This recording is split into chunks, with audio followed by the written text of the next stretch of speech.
नाज़रीन, प्रेशर जो है वो नजर आ रहा है, अरब्स के ऊपर भी प्रेशर नजर आ रहा है, उनके इत्तेहादियों के ऊपर प्रेशर नजर आ रहा है, जो रीजन के बाकी स्टेक होल्डर्स हैं उनके ऊपर भी प्रेशर नजर आ रहा है कि वो एक कंक्रीट स्टेप्स जो है वो इजराइल के खिलाफ उठाएं, ना सिर्फ के अब की बार भी वो कंडेमनेशंस जारी करके और सख्त बातें करके जब वो उठ जाएं, तो रियल इंटेंशन और रियल एक्शन जो है वो आपको देखने को जो है वो मिल सकता है, इसकी तवक्को रखी जा सकती है। लेकिन अगर हम रिकॉर्ड देखते हैं तो फिर सीरियस डाउट्स भी उठते हैं कि ये एक्शन लेंगे तो ये डाउट्स भी हैं, लेकिन वो हमारे सामने चीज आ जाएगी जो भी फैसला होना है। लेकिन एक बड़ा झटका लग गया है बरतानिया से। बरतानिया ने इजराइल को अब तक का बड़ा झटका दिया है। बरतानिया ने इजरायली मिलिट्री को, इजरायली पर्सनल को, जो उनका रॉयल मिलिट्री कॉलेज है, रॉयल मिलिट्री कॉलेज, ये उनका सबसे प्रेस्टिजियस ये मिलिट्री कॉलेज है और इसकी बहुत अहमियत है। इससे जो है वो इजराइल को निकाल दिया, यानी कोई इजरायली आर्मी का बंदा जो है इसमें दाखिल नहीं हो सकता, इसे ट्रेनिंग और आगे पीछे बिल्कुल इससे जो है वो बैन कर दिया गया है। इस एक्शन को आप इस तरह से भी तोल सकते हैं कि अगर उनकी पॉलिटिकल जो लीडरशिप है, अगर वो ये फैसला करती है कि वो बड़े लेवल की सैंक्शंस इजराइल के ऊपर लगा देती है, तो उसके करीब करीब ये वाला भी फैसला है इस एक रॉयल मिलिट्री कॉलेज से उसको निकालना। और एक तो ये डैमेज करेगा इजराइल को, यानी ये प्रैक्टिकल स्टेप है, ये इजराइल को डैमेज करेगा। दूसरा, इससे एक और सिग्नल मिल रहा है। एक तो है ना कि सिविलियंस निकले हुए हैं, पब्लिक निकली हुई है, लेकिन ये इससे पहले ये रिपोर्ट्स आती रही कि जो बरतानिया की वेस्ट की जो मिलिट्रीज हैं वो इजरायली आर्मी के साथ कंफर्टेबल नहीं है। इवन अमेरिका की मिलिट्री जो है उनकी भी खबरें दरमियान में आती है कि उनके सोल्जर्स भी कंफर्टेबल नहीं है कि दुनिया इनकी आर्मी को कैसे देख रही है, इजराइल की आर्मी को, कि वो क्या कर रही है गजा में। तो वेस्ट की जो आर्मीज हैं अपने आप को इनके साथ जोड़ना नहीं चाहती हैं, तो उनके सोल्जर्स अनकंफर्टेबल हैं। ये रिपोर्ट्स दरमियान में आगे पीछे कभी कभार आ जाती थी, क्योंकि मिलिट्री की बात है ना तो इतने खुलकर नहीं। तो ये जो आज फैसला हुआ है, इससे ये बात साबित होती है कि वेस्टर्न जो आर्मीज हैं, जो उनके सोल्जर्स हैं, वो कंफर्टेबल नहीं है इजरायली फौज के साथ। जो चीज इसके साथ अटैच हो गई है, जो कुछ इन्होंने गजा में किया है, जो उसका इमेज दुनिया के सामने आया है, तो वेस्टर्न सोल्जर जो है, वेस्टर्न आर्मीज जो है वो ज्यादा कंफर्टेबल इजराइल के साथ नहीं है, और रॉयल मिलिट्री कॉलेज से इजरायली फौज को निकालना पड़ गया। अब हालात जो है वो यहां तक आ गए। तो ये अमेरिका जो है ना वो सिर्फ बोझ नहीं उठा सकता, ये बात ध्यान में रखें। अमेरिका अकेला जो है वो इजराइल का बोझ नहीं उठा सकता। अगर ये बाकी यूरोपियन कंट्रीज इस तरह से एक दबाव जो है उठाना शुरू कर दें, तो इजराइल ने इसको बिट्रेल कहा है कि बरतानिया ने हमारे साथ बिट्रेल किया है। तो इतना बड़ा वाकया है, तो इजराइल कह रहा है कि बरतानिया ने जो है हमारे साथ बिट्रेल किया है। तो इसके साथ जो फलस्तीनी रेजिस्टेंस ने अटैक किया, 3 इजरायली फौजियों की कैजुअलिटीज रिपोर्ट हो रही हैं, और 7 जो इजरायली टैंक्स हैं उनके डिस्ट्रॉय होने की जो रिपोर्ट्स हैं वो आ रही हैं। तो रेजिस्टेंस जो वो अटैक्स कर रही है। बहुत सारे ऐसे भी होते हैं जो रोजाना की बुनियाद के ऊपर हमारे पास खबरें नहीं पहुंचती, लेकिन अटैक्स वहां पर हो रहे हैं। मैं पहले आपके सामने जो वो इजरायली जो नए प्लान्स सामने आ रहे हैं वो शेयर करता हूं, फिर दोहा में क्या हो रहा है और आगे क्या हो सकता है। बड़े ही डिसाइडिंग दिन से हम गुजर रहे हैं, लेकिन जरा इजराइल से जो ऑप्टिक्स हैं, जो उनकी प्लानिंग्स हैं, वो मैं आपके सामने रख देता हूं। मार्को रूबियो इजराइल में है, और इजराइल में वो उस वक्त उतरे हैं जब इजराइल ने दोहा के ऊपर अटैक किया, और यानी कि असल में अब ये दौरा जब दोहा के खिलाफ हो रहा है, खलीजी रियासतों के खिलाफ हो रहा है, इजराइल के साथ इजहार यकजहती के लिए, सपोर्ट के लिए ये दौरा जब हो रहा है। और कौन सी सपोर्ट? क्योंकि इजराइल ने दोहा के ऊपर अटैक किया, और वहां पर चूंकि एक मीटिंग हो रही है कि कोई एक्शन इजराइल के खिलाफ लिया जा सकता है, तो मार्को रूबियो इजराइल के अंदर मौजूद है। तो ये पहला इस नौयत का दौरा है जो इनके खिलाफ हो रहा है, मिडल ईस्ट की रियासतों के खिलाफ जब हो रहा है। ऑप्टिक्स है ना, आप एक ऐसे वक्त के अंदर जब इजराइल पहुंच रहे हैं। तो एक बात ये हो गई। अब जरा अगली जो खबर है उससे आपके सामने हकीकत और वाज़ेह हो जाएगी, और इनको सबक सीख लेना चाहिए। मार्को रूबियो वेस्टर्न वॉल के ऊपर गए हैं। वेस्टर्न वॉल, जिसको आप दीवार गिरिया कहते हैं, वो मस्जिद अक्सा की एक साइड की एक दीवार, और जो इनका ये समझते हैं कि जो इनका टेंपल गिरा पड़ा है 2000 साल से, उसकी ये एक दीवार जो है वो बची हुई है, और फिर इसी जगह पर जो टेंपल इनका बनना है, और फिलहाल जो भी इनके रिचुअल्स हैं वो इसी दीवार के ऊपर ये परफॉर्म जाकर करते हैं। तो उस वेस्टर्न वॉल, जिसकी बाकायदा उनकी सबसे बड़ी रिलीजियस प्लेस है, और उसका एक मतलब है कि आप क्या चाहते हैं, यानी वहां पर जाने का मतलब है कि टेंपल बनाना है। तो एक मार्को रूबियो का इजराइल आना, दूसरा इजराइल ये कह रहा है हम गजा लेंगे और वेस्ट बैंक लेंगे। तो ऐसे माहौल में उस जगह पर जाना जो इस बात के लिए ही वहां पर खड़ी है, उस जगह के ऊपर जाना, यह बड़ा ही क्लियर सिग्नल है अमेरिका की जानिब से कि वो इजराइल के साथ आइडियोलॉजिकली खड़ा हुआ है, और फेथ के ऊपर जब वो खड़ा हुआ है तो ये अमेरिका अपने इंटरेस्ट को भी इजराइल के लिए कुर्बान कर देगा। और अभी तक हम देख रहे हैं उन्होंने किया है, और वैसे भी ये जो मौजूदा ट्रंप एडमिनिस्ट्रेशन है ये ज्यादा अटैच है इस सारे नजरिए के साथ, ग्रेटर इजराइल टेंपल ये वो करके, ये इस आइडियोलॉजी के साथ ज्यादा अटैच हमें नजर आते हैं। तो मार्को रूबियो का वेस्टर्न वॉल के ऊपर आना ये एक बहुत बड़ा एक ऑप्टिक है, बहुत बड़ा सिग्नल है कि वो एक्चुअली यहां पर क्या करने जा रहे हैं। और ये जो क्लैश ऑफ सिविलाइजेशन है, क्लैश ऑफ सिविलाइजेशन, उसका ये खुला मुजाहरा है। और जैसे इजराइल की ये अटेम्प्ट है कि वो जंग हमास के खिलाफ नहीं, वो हमास के खिलाफ जंग को वो फलस्तीनियों के खिलाफ जंग बना चुका है, और फलस्तीनियों से बढ़कर वो 57 कंट्रीज के खिलाफ ये बना देना चाहता है इस जंग को। यही उसके अटेम्प्ट है ना, कि वो इस जंग को 57 कंट्रीज के खिलाफ बना दे इस जंग को। तो ये उसका भी एक मुजाहरा है, ठीक है ना, कि वो इस सारे मामले को किस नजरिए से देख रहे हैं। अमेरिकी एम्बेसडर की बात सुनिए और फिर बताइए कि हम इसमें कोई एग्जैजरेशन नहीं कर रहे हैं। अमेरिकी एम्बेसडर भी साथ मौजूद था, मार्को रूबियो अमेरिकी एम्बेसडर, और नेतन्याहू। इस सारे 23 मंथ्स के अंदर नेतन्याहू 2 मरतबा वेस्टर्न वॉल के ऊपर गया है, जाहिरी तौर पर। वैसे रात को खुफिया गया हो या मतलब मीडिया के ऊपर ना आया वो अलग बात है, लेकिन जाहिरी तौर पर 2 मरतबा गया है। एक जिस दिन ईरान के ऊपर अटैक होता है, क्योंकि उनको यह लगा था कि ये आखिरी जो हमारा मकसद था वो आज हमने पूरा कर लिया, जो आखिरी चट्टान थी हमारे खिलाफ वो आज हमने गिरा दिया। वो तो बाद में नतीजा वैसा ना निकला, उस दिन ये वहां पर गया, और आज ये दूसरा मौका है कि ये वेस्टर्न वॉल के ऊपर गया। अमेरिकी एम्बेसडर क्या बयान जारी कर रहा है, कहता है कि आई वॉज प्लीज्ड कि मैंने मार्को रूबियो और नेतन्याहू को ज्वाइन किया वेस्टर्न वॉल के ऊपर इन यरूशलेम the eternal capital of the Israel. अब नहीं समझ आनी तो ना आए, और उसी गफलत में बैठे रहना है तो बैठे रहें। उससे ये जो तूफान इन मुल्कों की तरफ बढ़ चुका है वो रुकने वाला नहीं है।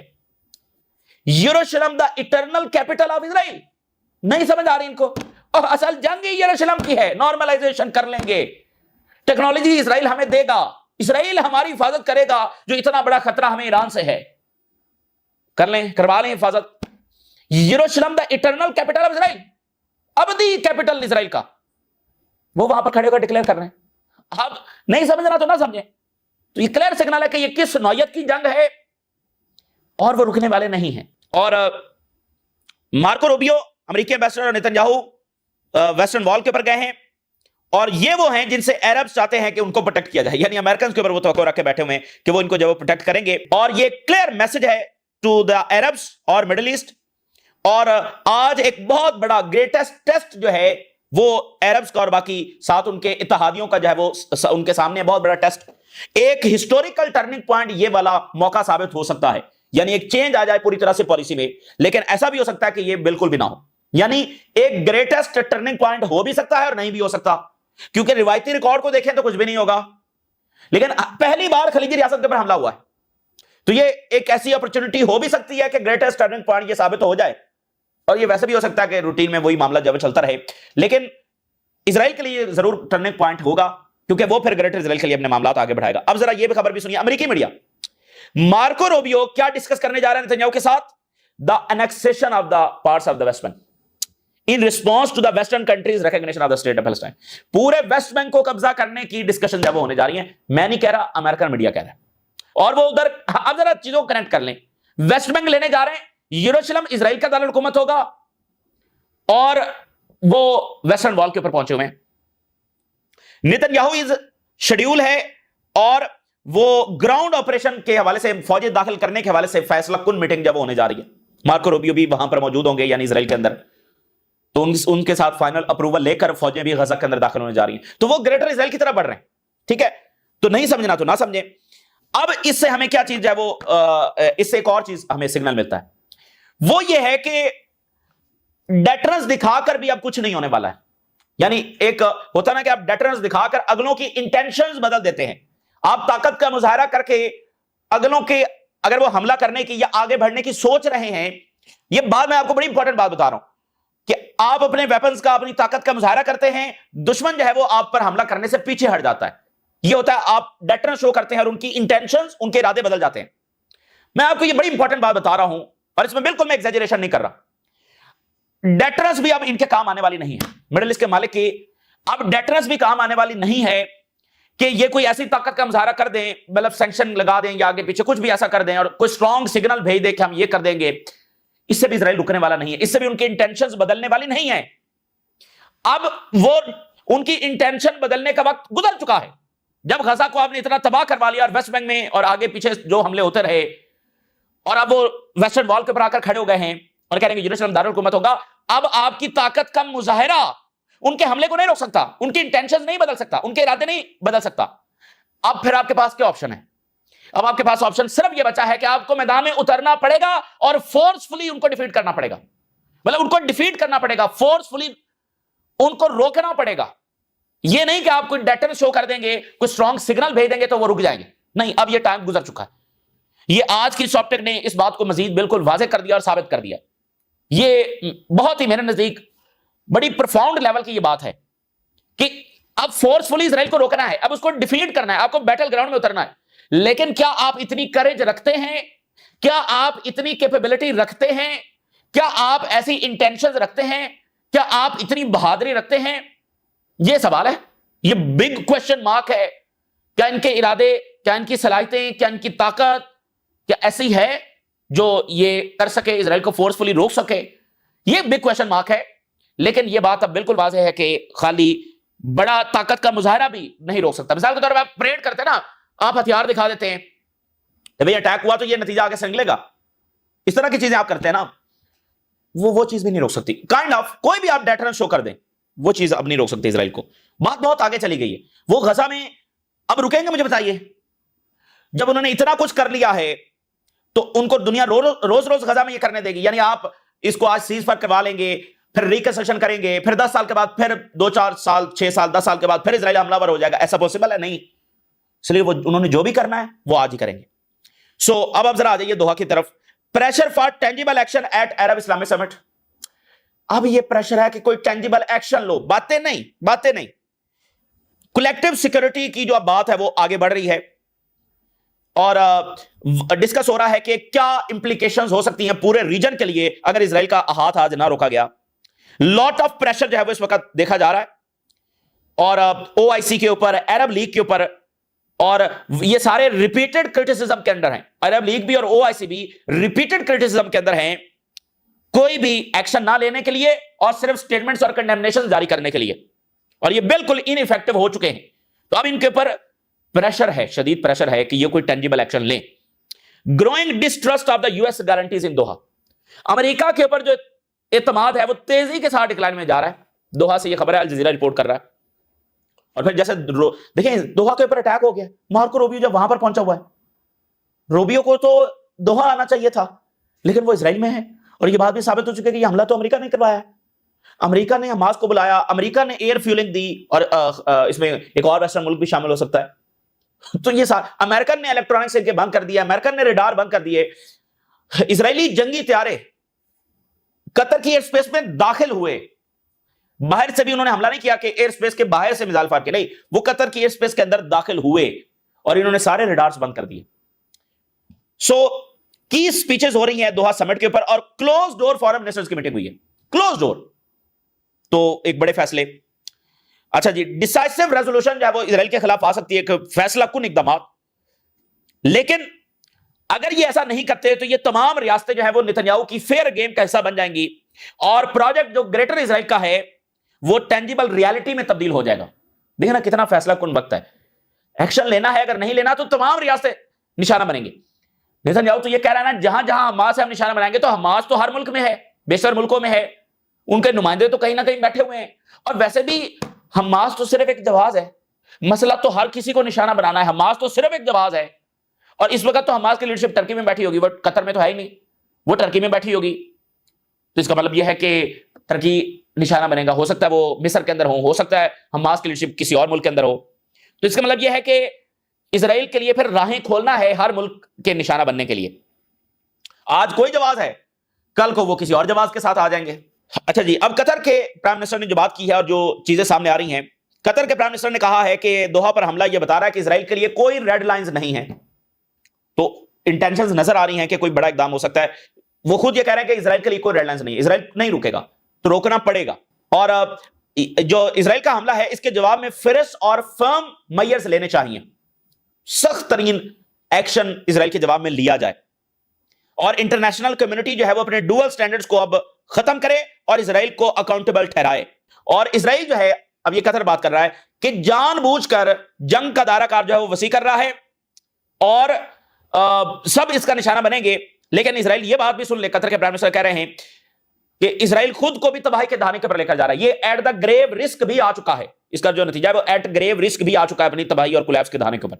लेकिन ये इंटेंशनली जो है वो जंग का दायराकार बढ़ा रहा है। इसको हमास को निशाना बनाना इसका मकसद नहीं है, ये जंग का दायराकार जो है वो बढ़ा रहा है। तो ये उनकी स्टेटमेंट्स है, उनकी इंटेंशंस है, और वो बड़े इकदाम की बात कर रहे हैं। कितने उठाते हैं अभी 24 घंटों में सारी चीजें हमारे सामने आ जाएंगी। और बर्तानिया ने बहुत बड़ा इकदाम उठाया है। UK bars Israelis from prestigious defence academy over genocide. Prestigious, royal, ये सबसे बड़ा उनका, बहुत ही प्रेस्टिजियस, वहां से निकाल दिया। और Britain bans Israel from prestigious military academy the telegraph. और इजरायली जो पर्सनल हैं will be excluded from the royal college of defence studies. और इसको इजराइल ने अपने लिए जब बिट्रेल का, उसने कहा कि बर्तानिया ने हमारे साथ जो बिट्रेल किया है, हम एक जंग के अंदर हैं और ये हमारे साथ जो बिट्रेल कर रहे हैं, यानी आइसोलेशन बड़ी है। आइसोलेशन जब बड़ी, और जब बर्तानिया जैसा मुल्क ऐसा इकदाम उठा रहा है तो बाकी मुल्क भी जो है वो बड़ा इकदाम उठाएंगे। तो इंपैक्ट भी है, उनकी जो सलाहियतें हैं, कैपेबिलिटीज हैं, उसके ऊपर भी असर है। और देखे ना कि मतलब उनका सबसे बड़ा कॉलेज है, सारे वहां पर बैठे हुए हैं, लेकिन इजराइल नहीं है वहां पर। ये उनके लिए डिग्रेड भी बहुत बड़ी बात है, ठीक है ना, और उनको औकात दिलाने वाली भी बहुत बड़ी बात है। और सबसे बड़ी बात यह है कि बर्तानिया मजबूर क्यों हुआ है। असल सवाल तो यह है, बर्तानिया इतना बड़ा स्टेप उठाने पर मजबूर क्यों हुआ है। इसका मतलब जो मिलिट्री है ना, ये सिविलियन का तो मामला है नहीं, और पब्लिक प्रेशर का भी मामला नहीं है, ये मिलिट्री से प्रेशर आ रहा है, क्योंकि वो इनके साथ जुड़ना, इनके साथ उठना बैठना, इनके साथ अब कंफर्टेबल नहीं है, ठीक है ना, क्योंकि ये क्या करके आए हैं, ठीक है ना। आप सोचे ना कि इन्होंने वहां पर क्या किया, तो इनके साथ कोई अटैच होना फिलहाल जब वो पसंद नहीं कर रहा है। फाइनेंशियल टाइम ने आज एक दिलचस्प रिपोर्ट जब जारी की है, और उन्होंने कहा कि जो दुनिया में अगला वॉरफेयर होने जा रहा है वो ये है कि AI powered drone swarm set to transform modern warfare. यानी एक वक्त में तलवारों से जंग होती थी, तलवारों में फिर मजीद एडवांसमेंट आई, फिर बहुत सारी चीजें, यानी उस जमाने में टेक्नोलॉजी में तरक्की होती चली गई। और फिर जब बारूद आजाद हुआ, बंदूकें इजाद हुई, वो एक अलग सतह का मॉडर्न वॉरफेयर था। फिर राइफल में, फिर आगे मशीन गन्स आ गई, टैंक्स आ गए, सो ऑन, और फिर जंगी त्यारे। ये वॉरफेयर, जंगों का तरीका बदलता रहा है। जो दुनिया में अब नया तरीकाकार होने जा रहा है फाइनेंशियल टाइम के मुताबिक, सबसे बड़ा और सबसे इफेक्टिव, और जो इसको लीड करेगा वो जंगों में फातेह करार पाएगा, और वो है ड्रोन्स। और कौन से ड्रोन्स? स्वैम ड्रोन्स, यानी 100 ड्रोन जा रहे हैं, 500 ड्रोन जा रहे हैं, ऐसे बारिश की तरह ड्रोन जो वो बरस रहे हैं। इसको रोकने के लिए कोई तरीकाकार नहीं है। तो ये मॉडर्न जंगें जो वो इस तरह से होने जा रही हैं, और इसका बड़ा मुजाहरा हम यूक्रेन के अंदर देख रहे हैं। लेकिन ड्रोन टेक्नोलॉजी में सबसे आगे कौन है? ड्रोन टेक्नोलॉजी में सबसे आगे चाइना है। तो यानी कि चाइना जो है वो 64 जो ओवरऑल क्रिटिकल टेक्नोलॉजीज है उसमें 59 के अंदर अमेरिका से आगे जा चुका है। और आज से 20 साल पहले चाइना सिर्फ कुछ 4 से 5 टेक्नोलॉजीज में आगे था, और अमेरिका 60 टेक्नोलॉजीज में आगे था। आज वो बिल्कुल मामला जो रिवर्स हो चुका है। और सीरिया का जो फ्रंट है नाज़रीन, किसी भी वक्त खुल सकता है। मिसाल के तौर पे आप जरा देखिए, कॉशियस काम इन सवेदा आफ्टर सीज फायर ब्रीच। मतलब कॉशियस काम, एक खामोशी तो है, एक पॉज तो है, लेकिन कॉशियस पॉज है कि किसी भी वक्त ये फ्रंट खुल सकता है। मामला सेटल डाउन नहीं हुआ है, सब बंदूकें पकड़ बैठे हुए हैं और होशियार हैं, अलर्ट हैं कि कहीं कोई डबल गेम, अचानक कोई हमला, कुछ भी, तो सीरिया वाला फ्रंट भी वहीं पर है। रीजन में देखें, जो भी सेटलमेंट होनी है वो या तो कलेक्टिवली होगी या नहीं होगी। ये दरमियान में अल-शरा उठकर इजराइल से कोई बात तय नहीं कर सकता, और वो कर भी ले तो वो बात चल नहीं सकती। अगर अब्राहम अकॉर्ड जो पूरे रीजन ने तय किए वो नहीं चल सकते, तो अल-शरा क्या चलेगा? तो ये बात, और लेबनीज गवर्नमेंट को भी ये बात समझने की जरूरत है। ये इस वक्त की तफसीलात है, बड़ी रैपिड मजीद तफसीलात आ रही है, वो भी अगली वीडियो में आपके साथ शेयर करेंगे। आप अपनी राय जरूर आगाह करें। इजाज़त दीजिए, अल्लाह हाफिज।